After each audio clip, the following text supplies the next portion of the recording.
تعال أقولك على تاريخ نادي الزمالك ما بين رؤساء وبطولات فاز بيها النادي على مدار 113 سنة. نبدأ الأول برؤساء نادي الزمالك. أول رئيس معانا هو البلجيكي جورج ميرزباخ، وتولى رئاسة النادي من سنة 1911 ل 1915. يليه البلجيكي الثاني بيانخي، بيتولى رئاسة النادي من 1915 ل 1917.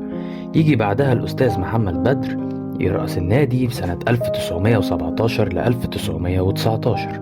بعدها يجي الأستاذ محمد حيدر باشا يمسك النادي من 1923 ل 1952. يجي بعدها الأستاذ محمد شوقي يمسك النادي من 1952 ل 1955، ويمسك بعدها النادي في 1955 ل 1956. ما بين الفترتين دول مسك الأستاذ عبد الحميد الشواربي رئاسة نادي الزمالك سنة 1955. يجي بعدهم الكابتن عبد اللطيف أبو رجيلة يمسك نادي الزمالك سنة 1956 ل 1961. بعده يجي الأستاذ علوي الجزار يمسك النادي سنة 1961 ل 1962. يجي بعدها الأستاذ حسن عامر يمسك النادي سنة 1962 ل 1967، ويمسك بعدها بفترة من 1984 ل 1988. يجي بعديهم الكابتن حلمي زمورة يمسك النادي سنة 1967 ل 1971، والفترة التانية بتاعته مسك سنة 1974 لحد 1984.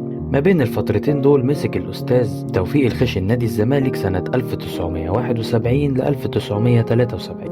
يجي بعدهم الأستاذ حسن أبو الفتوح يمسك النادي سنة 1988 ل 1990. بعدها يمسك النادي الأستاذ نور الدالي سنة 1990 لحد 1992. فيجي بعدهم المستشار جلال إبراهيم يمسك النادي سنة 1992 لغاية 1996. وبعدهم الدكتور كمال درويش يمسك النادي سنة 1996 لغاية 2005، وفي فترة تانية مسك النادي سنة 2013 لحد 2014.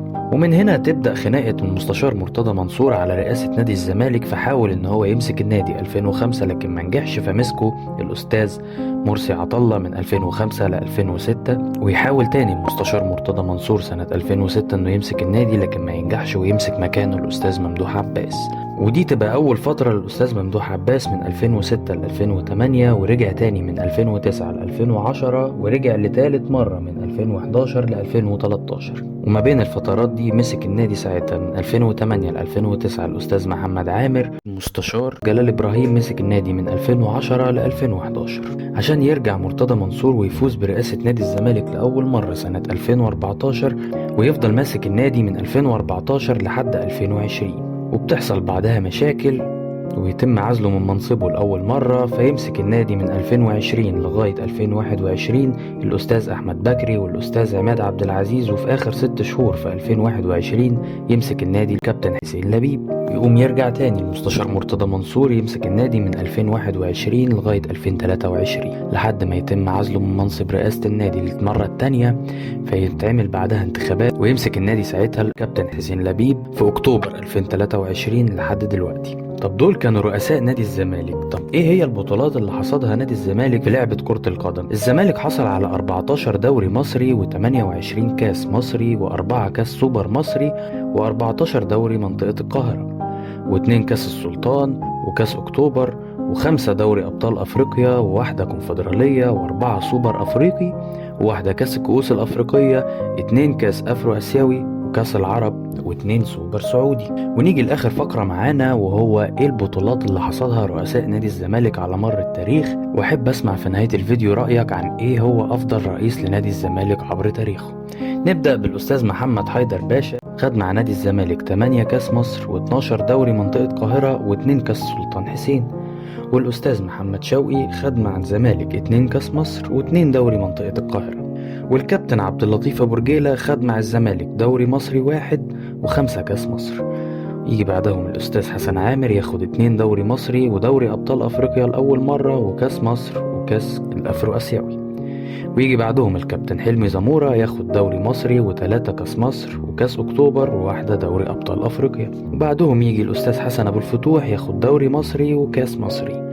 يجي بعدهم المستشار جلال إبراهيم ياخد دوري مصري ودوري أبطال أفريقيا وواحد سوبر أفريقي. ويجي بعدهم الدكتور كمال درويش ياخد 2 دوري أبطال أفريقيا و5 دوري مصري و2 كاس مصر و2 سوبر مصري و2 سوبر أفريقي وكاس كؤوس أفريقية وكاس الأفرو آسيوي وكاس العرب وسوبر سعودي.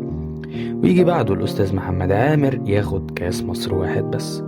يجي بعديه الأستاذ ممدوح عباس ياخد 3 كاس مصر ودوري مصري واحد. والمستشار مرتضى منصور ياخد 2 دوري مصري و4 كاس مصر و2 سوبر مصري وكونفدرالية أفريقية وسوبر أفريقي وسوبر سعودي. وفي الفترة اللي حكمها الكابتن حسين لبيب المؤقتة اللي كانت 6 شهور ياخد مع نادي الزمالك دوري مصري. وده كان تاريخ نادي الزمالك على مدار 113 سنة.